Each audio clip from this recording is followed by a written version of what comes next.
4, 3, 2.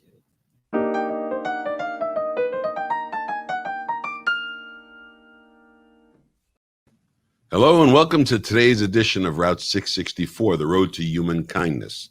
I'm Les Winston, I'm your host, and I'm also the national spokesperson for socialsecharity.org. That's a project of the Endow America Network Foundation. Sorry about that. I've only said it thousands of times, but anyway, that's what the live broadcast is all about. Anyway, welcome. Thank you for joining us. This program is about Route 664. It's about Section 664 of the tax code, which is the section that allows social security devices to be created. Those are charitable trusts, charitable gift annuities, and pooled income funds. And those are very similar in nature to Social Security because they produce income. They also give you some tax breaks, and these were put into the code in 1969 by Congress in their infinite wisdom at that time because they wanted to build the wealth in the charitable sector. And so we've been getting this message across to influence you to understand what Section 664 is all about. Just like you know what a Section 401k is or a Section 529 if you have kids that are going to college. Those are well known to us all because they've been publicized. And so we're doing the same thing here with Section 664. We also are trying to let the financial information go down and drift down to all levels. This is not just for older folks, it's for everybody. It's for young people as well. And we've been having visits from young philanthropists in the past. We've been very keen on the exposure of their human kindness. And I have a guest with me today, Caleb Smith. Caleb is 16 years old, right, Caleb? Or are you older? I've just turned 17. All right, you're 17. Okay, you're an older man. So, as a 17-year-old, tell us a little bit about what your passion is. The terminology Peacebunny is fascinating to me. Tell me how that evolved. Yep, so I was 8 years old, and I was looking on Craigslist here in Twin Cities in Minnesota and looking for a pet rabbit and saw that there were over 360 of them and wanted to prevent the pet abandonment cycle. And I used rabbits as an educational source where people can learn about different rabbits. And that's so my passion is everything about rabbits and just sharing them with people and doing education so they can learn something about rabbits and about animal science and environmental science while they get to play and interact with rabbits. And we do that out on an island on the Mississippi River where the rabbits get trained as comfort animals to sit in tables and in wagons. So we can take them to all these different places and go to senior centers and places that are dealing with loneliness, trauma, and grief. So your comfort. Did you receive comfort from the rabbit that you had? Is that how you? I mean, how did you determine that a rabbit would be a good comfort animal? Well, rabbits have a calming sense and presence to them. I got to see the comfort dogs in action at Sandy Hook, and seeing the power of presence there, and seeing how much of an impact the therapy dogs had on this community, and seeing that I have rabbits. Okay, Caleb. All right, we've lost Caleb. We've lost the feed. So Caleb is an entrepreneur. He's a teen entrepreneur. He's an Eagle Scout, and he's also an author. He is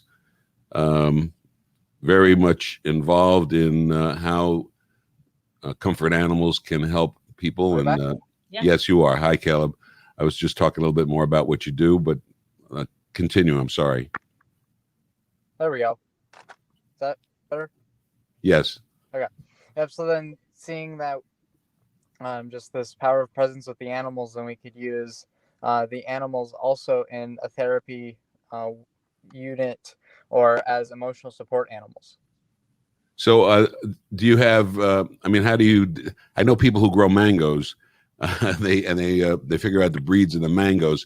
Is that what are you finding, do you have specific breeds, or are the rabbits different in their breeds as to how much they comfort people? I mean, if they have short ears or long ears. So in our program, we have 16 different breeds of rabbits. And when we go to a school group or a senior home, we can talk about the different breeds and biodiversity and showing just the wide range of rabbit breeds. Just like there's different types of dogs, there's different types of rabbits. And I'm just sharing about those. Each rabbit has their own personality. So not one breed, I'd say, is better than another. But there are some that will work in some instances. We do have some rescues in our program, and then we have the endangered breeds of rabbits that we have that we strategically breed to keep their breed alive. So we have baby bunnies that we can share with people. And is most of your work done with? Is it strictly with youngsters? I mean, do older people fall for rabbits too? We say we do education with kids of all ages. So okay, the young kids up to like. We lost the feed again. Okay, sorry, Caleb, but we're going to get in touch with you. It's I think it's a mobile phone. So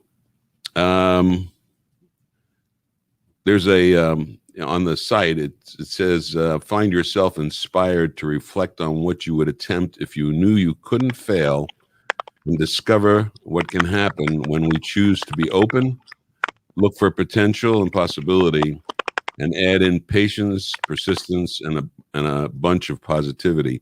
So Caleb is obviously is an inspiring young person. He's also an entrepreneur. I wanted to ask him about his philanthropy. He also does speaking engagements to corporate civic club meetings. Caleb, are you back? Nope, we're still missing you. All right. So you can find information about Caleb on www.peacebunnyisland.com. That's www.peacebunnyisland.com. That's all one word.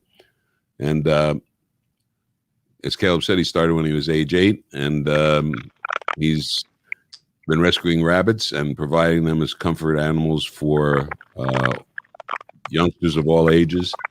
And we certainly commend him on that kind of activity. That's part of what we're all about here on the Road to Human Kindness. That is an act of human kindness that's being performed.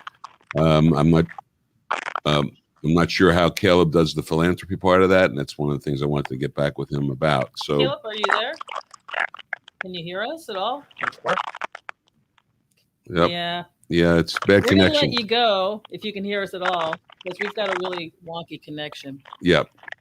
So, Caleb, thank you for joining us. We're going to get back to you. We'll have you again. I think we need to have a better landline, though. Yeah, you need to be at the land. Yep. Take it easy. Have a good day. So that's a little technical difficulty with Caleb, but I wanted to let him express as a young person how philanthropy has been involved in his life and what he's done using his philanthropic human kindness. Thank you, Caleb, for joining us, and we'll try and set up another interview with you on another day, another time. We do have Joe Gabrus if you want to talk. Chambers. Yeah, I did want to talk to Joe a little bit. Joe is with the Aventura Sunny Isles Beach Chamber of Commerce, and there are some new things happening at the chamber that are really important in the community, and wanted to get Joe's take on them if he's available. Maybe not. Okay. Everyone's just... So, Les, how are you doing? I'm here for you. Thank you, Wanda. Joe. There's Joe. Okay. There's Joe. Hey, Joe. Good to see you. Hey, listen, I was listening to Caleb. I think that he'd be a great candidate for us. New addition that we have for membership. This is our news for the chamber. New membership category that we're going to have is going to be chamber teens. And we're looking for young entrepreneurs. What is it? What was it called? It's called the Chamber Teens. And the Chamber Teens. Okay. Yeah, what that is that's a membership that'll be open to young folk, 13 through 19. And what we're looking for is young folks that are entrepreneurs, young folks that are already on the journey of expanding their concept of how to use 664. Okay. The membership cost to join the chamber as a chamber team is half the price of the good citizen rate. The good citizen rate is 150. It doesn't require that you actually own a business. We just want to see people come out into the community and see what they have to offer as far as wisdom, brain power, because you know what? We're all in this thing here together. Chamber teens is half price. It's only $75. Right. And what do they get for that? Well, one of the things that they get is they have the opportunity to meet business owners and then also expand upon their ideas, these young ideas. And what we're looking for is we're looking to see if we can get some of the merchants in the area to participate and maybe offer discounts. And, you know, it just came to mind something like PetSmart or one of our local pet stores. Maybe they would be interested in participating with concepts similar to what Caleb is doing. But we're looking for maybe participants and that would offer discounts to chamber teens and see if maybe they can help to mentor them in their direction. And then, of course, chamber teens actually, they're mentoring us in our direction as well. How do they do that? A young mind has a lot to offer, which us folks over the age of 30. Well over the age of 30, yeah. Well, yeah. Well, we don't have access to the same expertise as they're developing. So they're adding to us, actually, you know. So what are the qualifications? I mean, the chamber teens, are these youngsters who want to take part in what the chamber activities are, or are they going to be doing things with the chamber? How's that going to work? Yeah, what we're looking for is young folks that are interested in joining the chamber, and we are looking for qualities, and qualities that we're looking for are trustworthiness, eager to understand more about what financial ability is or financial soundness is. And of course, that'll give us the opportunity to talk about 664, estate planning, and all that other good stuff that comes with adulthood. We're looking for typical qualities, as I said, trustworthiness, outgoing, kindness. We're looking for folks that are interested in volunteering, and they will be ready to dive into an issue if we present it to them. Good. Okay. Well, that sounds like an interesting project. So, who are you looking for? Leaders at this point? Young people who want to be leaders in this area, or do you have the leadership already established? Is there a group of kids that are already part of this, or are you looking for them to be joining now? We're in the process of developing it, but you know, it's a good point. What you made mention of Caleb is that he's an Eagle Scout. So that's what we're looking for. And for those young folks that are not familiar with what an Eagle Scout is, please do call us. We'll be more than happy to walk you through it. I can tell you what an Eagle Scout is, having been a Boy Scout. Eagle Scouts are tough. I don't know you're going to find that many of them. That's a really big accomplishment to become an Eagle Scout. But I think what you're looking for is folks who, young people who want to be part of the community and help to serve in the community and be good citizens, starting at a young age, and that you think that will help them going through the rest of their life. Is that what the objective is? Absolutely. And you know, maybe they are in the process of earning a couple of badges and, you know, going through the steps of their journey and their maturity. Well, you're not just looking for boys now, you're looking for girls too, aren't you? Oh yeah, absolutely.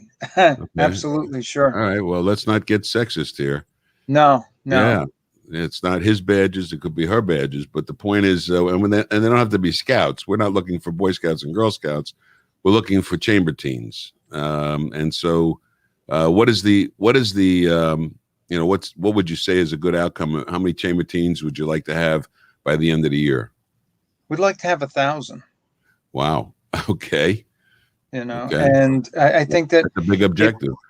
If we have the ability of bringing in a pool of young adults, all right, that are eager to see what it is that we have to offer, and they want to follow that path, not everybody's going to be an Eagle Scout, but they're in the process of grabbing a couple of badges. These are good kids. These are going to be good kids in the community, and kids who want to serve the community and be, as you keep discussing, trustworthy and so on. So one of the things that you mentioned earlier was discounts, and that they would be able to get discounted services from some of the other members. So the other members are going to have to know about this as well, I guess. So are you going to have some sort of coming out party about this? Is there going to be an event that's going to bring this about, or what? Well, that's a good question. What we have is our next event is going to be on August 12th at 6 p.m. And what that's going to be is a ribbon cutting, and it's going to be at 20801 Biscayne Boulevard in Aventura, and that is for Med Smart. That's one of our newest members here. And at that ribbon cutting, who's the member? Med Smart. Med Smart, okay. Yeah. Med Smart. All right. And what this is going to be at this event? It's going to be an event where we can mingle, get to know other people. It's a joint effort in the community. This ribbon cutting is going to be very important. There's going to be a lot of people there. We're welcoming other people to come. Of course, anybody that's listening to this program, please do come out to it. Okay. This is already posted. If you want to check out our site, as far as the announcement, those who are on our mailing list, of course, they got the announcement. And at that meeting, we will be seeing those that would be interested in this program, and hopefully they're going to show up for that. So what is the website actually? The website is asibchamber.org. That's ASIB chamber.org. Okay, Joe Gabrus is ambassador for the Aventura Sunny Isles Beach Chamber of Commerce and Community Development. Thank you for joining us this morning, Joe, and filling us in on Chamber Teens, a new venture for the Chamber of Commerce to bring young people into the chamber and get them into the community spirit. Thanks again. That's a great idea. Excellent. Thank you, Les, and thank you, Wanda, and thanks, Mike. Okay. We'll talk to you soon. Take care. Bye. So we're holding for Waiting for our next guest. Okay. Meanwhile, back at the ranch, we are expecting Allison Burr-Livingstone, who is the Vice President of Development or Advancement, Vice President Chief Advancement Officer of the Baltimore Symphony Orchestra. Symphony orchestras are really important. They're a form of culture that we want to preserve in the country, and also, great music. We do have a classical program on our radio, 664 Route 664 radio. You can listen to Mike Paxton on Sunday mornings and at other times during the week when we play classical music, when he plays his classical music and talks about the composers and gives you a little bit of background. It's a very interesting program, and if you like classical music, please tune into that. Sundays at 6 p.m. Sundays at 6 p.m., excuse me, not in the morning. Sunday, 6 p.m. And then replay at Tuesday at 7. Okay, and that's replayed Tuesday at 7. You can see a schedule of all of the interviews that we do, we have done, and that we're replaying. The schedule runs weekly, and you can check out when whatever you're interested in comes up on the schedule. And of course, listen all the time because the music is great. Wanda does a wonderful job of mixing and matching music to fit the situation.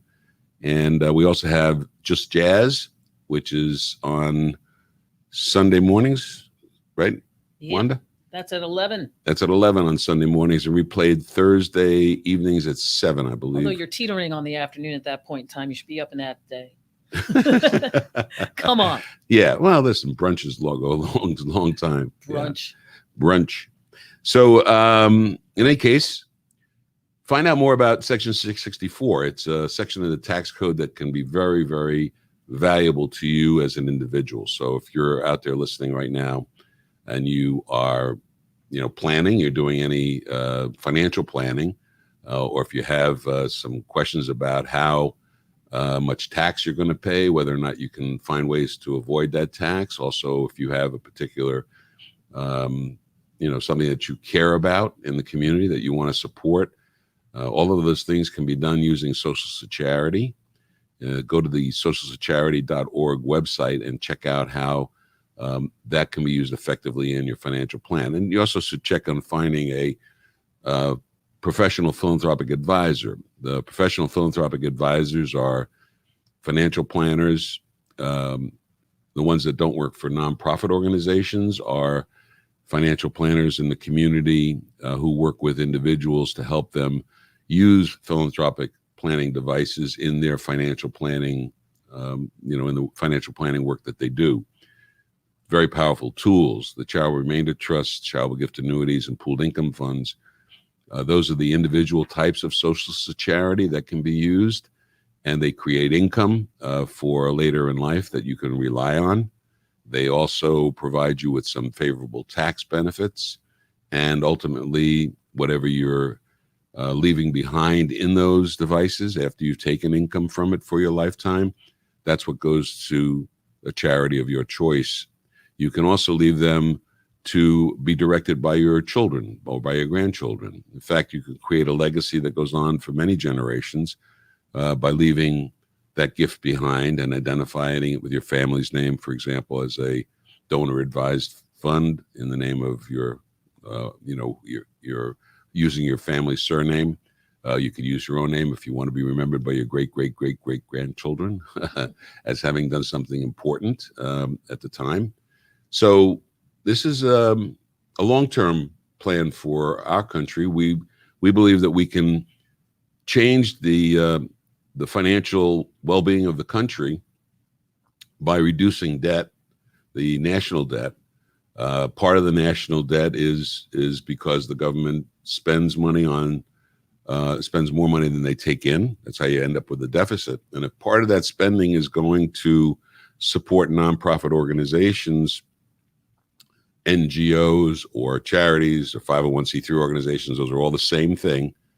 When government is supporting those, it is spending funds. And if we can eliminate that from the federal government's budget by replacing it in the community with direct gifts from individuals to create endowment, that's what the philosophy is. So we feel that if you have enough professional financial advisors, if we can create enough professional philanthropic advisors around the country who can help people create these social charity devices that ultimately leave an endowment, then we can create charitable wealth in the country in communities that might be sufficient to run those nonprofit organizations, whether it's a symphony orchestra or whether it's a hospital or whether it's a junior college or college or a healthcare center. Those things can be provided through an endowment. And the endowment is much more beneficial to the nonprofit organization than for them to have to continuously raise money. That's one of the problems that nonprofit organizations have. Charities have to go out and raise money annually to make sure they can pay for the things that they need to pay for.